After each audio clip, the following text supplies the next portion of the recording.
Hi, I'm Pat Kelly. Okay, and in this problem, I have a little bit more written than I would normally would, but that's because the directions they give to us are to write and solve the differential equation that represents this verbal model. So I wanted to give you a bit of the verbal model. And the idea there is I just want to share some of the key words that you want to look for and then how those would be represented in the differential equation. For instance, we're told that the rate of change of n, that phrase right there, that always represents the derivative. So the rate of change of n would be dn dt. And then we're told that that is proportional to, is equals, and then proportional to, we go to straight lines here, that gives us our k. It's proportional to capital N. So again, the wording that I'm looking for, rate of change gave me that derivative. Proportional to gave me that k. They told me it was proportional to n, so I have an n right there. So this is the differential equation that would represent this verbal model. Now we're supposed to solve that differential equation and then also evaluate it at this given value of the independent variable, t equals 4. We'll handle that when we get there.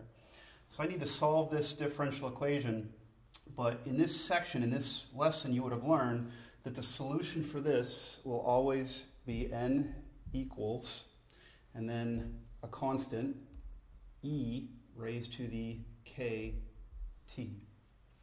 That's part of a theorem that we had. So this is my general solution. Now I'm going to try to make it a particular solution using these other pieces of information they gave me. These are initial conditions.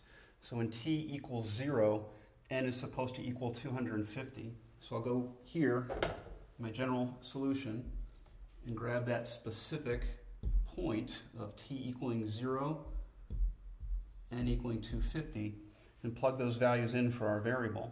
So my n is 250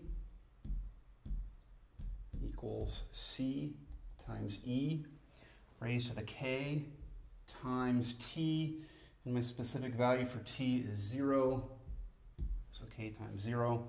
There's that e to the 0 power that we like. That's always just going to be 1, so 250 equals c.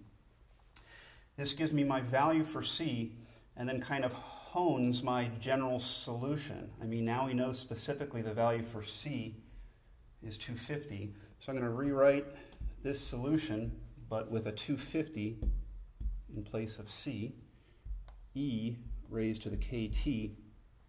I still don't know what k is, but with my new and improved solution to this differential equation, I can now grab maybe even a different color and use my other initial condition.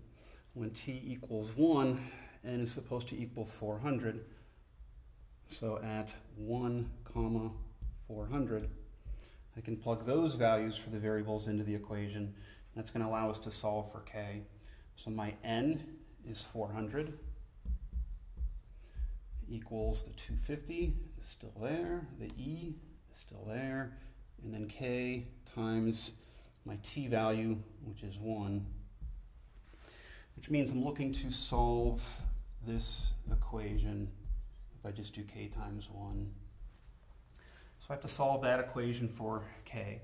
You might want to have a calculator handy, but we're going to solve this equation by taking 250 over to the other side first. If I divide 250, 400 divided by 250, I could grab a calculator, but it should be 1.6. Now to solve for k, I need to take the natural log of each side. So on the right, we take the natural log to get that variable out of the exponent. The right-hand side is just k, and on the left-hand side, we're looking at the natural log of 1.6. And that's where I'll go to a calculator myself. And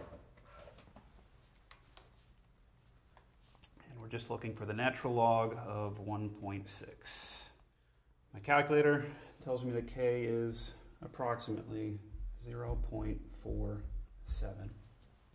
So now what we're doing is we're further refining.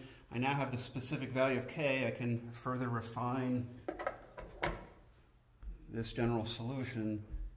Capital N equals the 250 e raised to the, and I have a 0.47 t, a 0.47 for my k times t.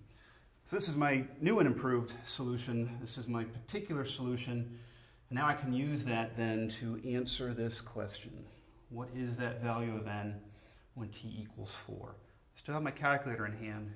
So now what I'm going to do is take that value of 4 for t, plug it in right here, and equals 250 e raised to the 0.47 times 4.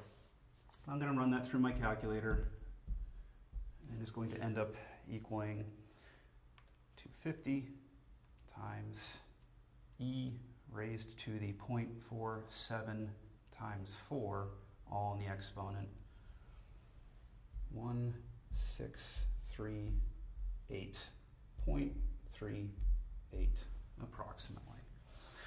Okay, and so that gives us the solution to the differential equation, and then that answers the specific question of what value is n when t equals 4. That's what we get. Okay, thanks. Hope that helps.